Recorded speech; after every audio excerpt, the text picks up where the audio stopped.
A Norton Shores mom will spend the rest of her life in prison in the death of her own son. Shonda Vander Ark is convicted of killing her son, Timothy Ferguson, who was just 15 years old when he died. Today, the judge also went beyond sentencing guidelines in the case of first-degree child abuse against Vander Ark, calling what she did to her son torturous. The judge saying Timothy's death likely provided him some relief. If ever there was a case that called for the guidelines to be exceeded, it's this case. If not this case, then no case, because of just how the level of depraved indifference here is just unfathomable. This is Timothy Ferguson as a young child, how Muskegon Judge Matthew Casel wants the 15-year-old remembered.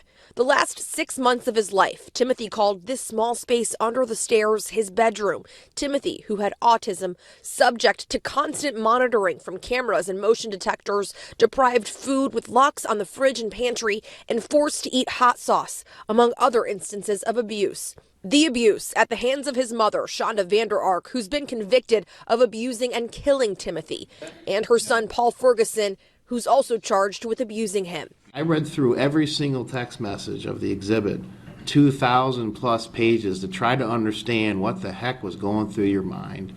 And what became entirely clear to me is that you knew exactly what you were doing. Vander Ark's adult children, who live hundreds of miles away, providing victim impact statements on Tuesday. Not one day has been easier since then. I've had to leave my career behind.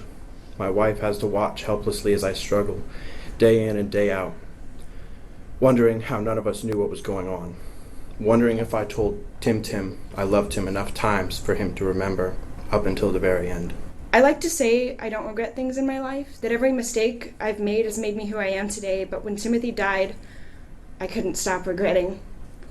I regret not hugging him more and teasing him so much instead of telling him that I loved him every once in a while.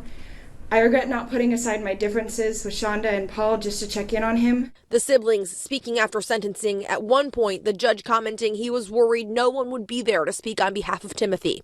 His siblings making sure their brother was remembered. Look outside, we're here despite all this. We flew in from 2 different states across the country.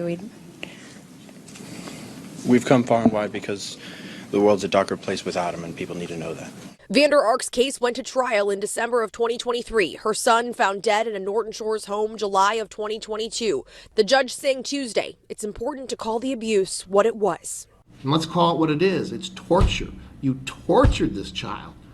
Paul Ferguson, Timothy's older brother, also pled guilty in the case of first-degree abuse against Timothy. Ferguson is still awaiting his sentencing. Reporting in Muskegon, Julie Dunmeyer, Fox 17 News.